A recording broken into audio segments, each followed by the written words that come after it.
आगे बढ़ते हैं। खबर भोपाल से 24 सीटों के लिए बीजेपी ने 24 बिंदुओं का घोषणा पत्र तैयार कर लिया है। उपचुनाव की हर सीट के लिए घोषणा पत्र तैयार होगा। घोषणा पत्र तैयार करने के लिए अब तैयारियां तेज कर दी गई है।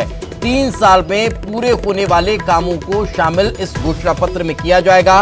हर सीट से विकास कामों की जानकारी मंगाई गई है। सीएम शिवराज सिंह चौहान चुनाव से पहले घोषणा पत्र जारी करेंगे। मध्य प्रदेश में 24 सीटों पर होने वाले उपचुनाव को लेकर तैयारियां और ज्यादा तेज होती नजर आ रही है।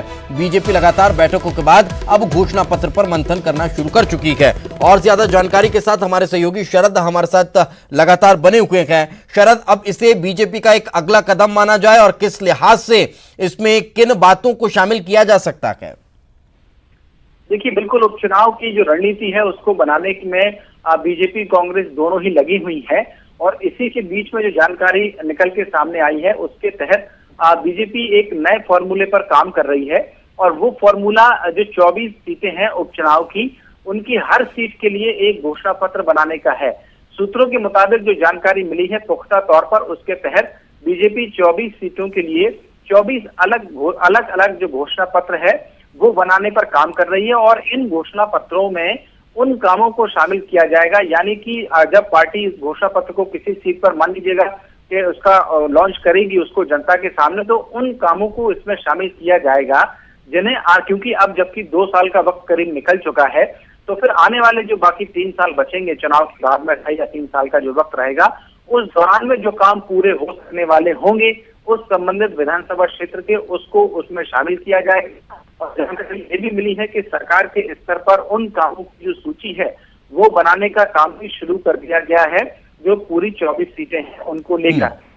जो जानकारी है उसमें ये भी शामिल है कि खुद मुख्यमंत्री शिवराज सिंह चौहान जब इन सीटों के दौरे करने के लिए जाएंगे, 24 सीटों पर प्रचार के लिए जाएंगे, तो उस दौरान उसी विधानसभा क्षेत्र जहां पर चुनाव होना होगा उसके घोषणा पत्र को वहीं पर लॉन्च करेंगे। तो ये एक नई स्थिति कह सकते हैं कि जनता के बीच में, क्योंकि ये पूरे प्रदेश बिल्कुल, तो जो स्थानीय मुद्दे हैं, जो मांगे हैं, उनको कहीं ना कहीं 3 साल के अंदर जिन्हें पूरा किया जा सकता है, उनको इस घोषणा पत्र में शामिल करने की तैयारी अब पार्टी कर रही है। बहुत बहुत शुक्रिया शरद इस तमाम जानकारी के लिए।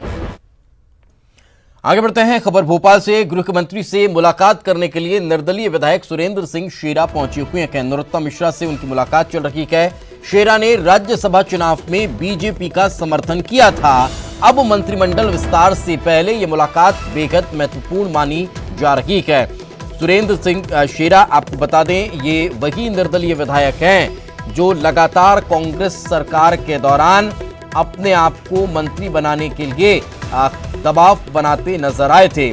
लगातार उनके द्वारा मांग की जा रही थी मंत्री पद दिए जाने की। यहां तक कि आपको मालूम होगा कि जब राहुल गांधी के द्वारा राष्ट्रीय अध्यक्ष पद से इस्तीफा दिया गया था, तब उन्होंने ये तक कह दिया था कि हम भी अध्यक्ष बनने को तैयार हैं, मौका तो कोई दे।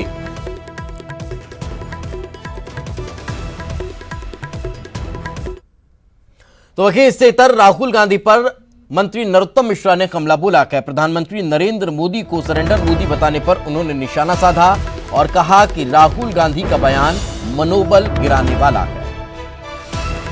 लोगों ने कल योग नहीं किया, तो चीन ने योग नहीं किया, इधर की उधर कर दो, पलट दो। एक राहुल गांधी जी ने योग नहीं किया। स्वाभाविक रूप से जो उनके शब्द हैं वो उनके बुद्धि के पैमाने को भी बताते रहते हैं। वो जब बोलते हैं ऐसे ही बोलते हैं जिससे सेना का मनोबल टूटे, देश का मनोबल टूटे, बस उनका खुद का मनोबल बढ़ जाए। लेकिन देश की जनता बहुत जानती है, देश के स्वाभिमान को जानती है, देश के सम्मान को जानती है। मोदी जी के नेतृत्व में आज भारत विश्वगुरु बनने की ओर अग्रसर हो रहा है। तो राजीव जी जैसी छोटी बातों से सरकार से पूर्व मंत्री पीसी शर्मा ने मांग की है मनरेगा के तहत फर्जी तौर पर पेमेंट करने की जांच हो। पूर्व विधायकों की अनुशंसा पर फर्जी पेमेंट की जांच को चुनाव आयोग में शिकायत कांग्रेस करेगी। तो ये बड़ी खबर हम आपको बता रखे हैं। पूर्व मंत्री पीसी शर्मा ने सरकार से मांग की है कि मनरेगा के तहत फर्जी तौर पर पेमेंट करने की जांच होनी चाहिए।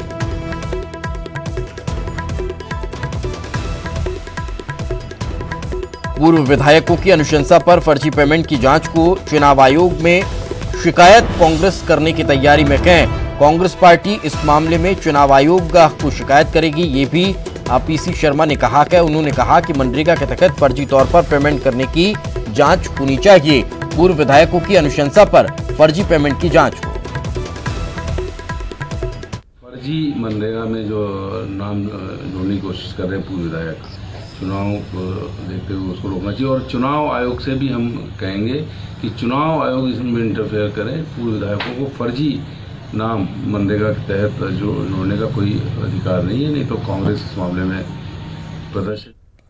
तो सुना आपने कि पूर्व विधायकों के द्वारा लगातार अनुशंसा की जा रही है कि फर्जी पेमेंट जो हो रहे हैं उनकी जांच होनी चाहिए। मनरेगा के तहत फर्जी पेमेंट का मामला कोई नया नहीं है। आए दिन हर वर्ष हर तरह से इस मामले को लेकर उठाया जाता है, खबरें दिखाई जाती है, लेकिन इसके बाद भी इस तरह के मामले बढ़ते रहते हैं।